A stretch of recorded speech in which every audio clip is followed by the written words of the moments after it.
Everyone. YouTube kanalimga xush kelibsiz. Bugungi videoda 2026 yilgi Toyota Corolla haqida batafsil ma'lumot beraman.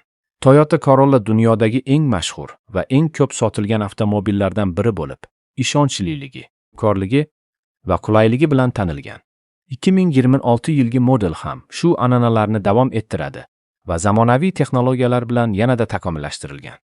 2026 Toyota Corolla zamonaviy va sport uslubidagi tashqi ko'rinishga ega. Old qismida yangi dizayndagi radiator panjarasi, ingichka LED faralar va aerodinamik kuzov avtomobilga jozibador ko'rinish beradi.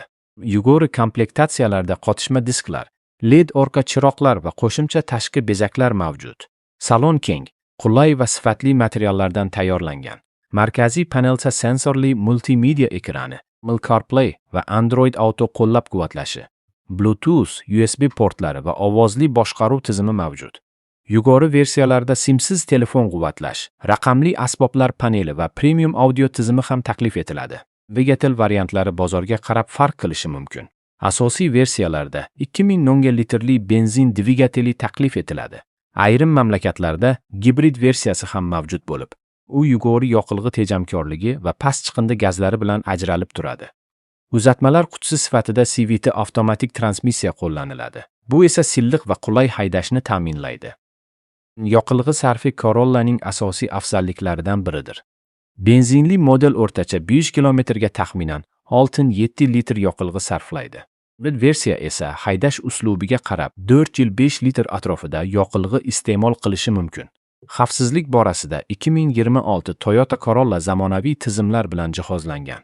Ular qatoriga avtomatik favqulodda tormozlash, piyodalarni aniqlash, adaptiv kruiz nazorati, yo'lakni ushlab turish yordamchisi, yo'l belgilarini aniqlash, ko'r nuqtani kuzatish, orqa kamera va bir nechta xavfsizlik yostiqchalari kiradi.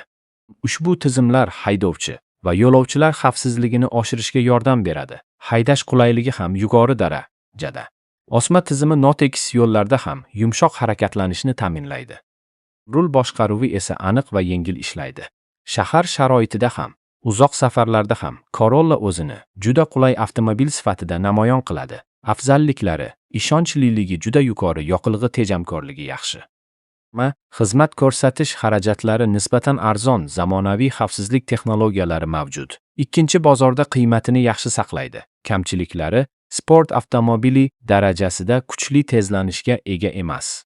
Zaviy komplektatsiyada ayrim premium funksiyalar mavjud bo'lmasligi mumkin. Ba'zi haydovchilar uchun CVT transmissiyasi odatiy avtomatlarga qaraganda kamroq hissiyot berishi mumkin. Umuman olganda, 2026 yilgi Toyota Corolla ishonchli, iqtisodiy va zamonaviy sedan izlayotganlar uchun eng yaxshi tanlovlardan biri hisoblanadi.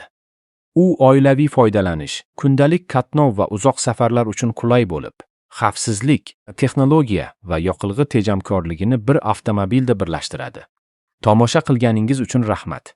Kanalimga albatta obuna bo'ling va har kunlik yangilanishlarni o'tkazib yubormaslik uchun qo'ng'iroqcha tugmasini ham bosishni unutmang.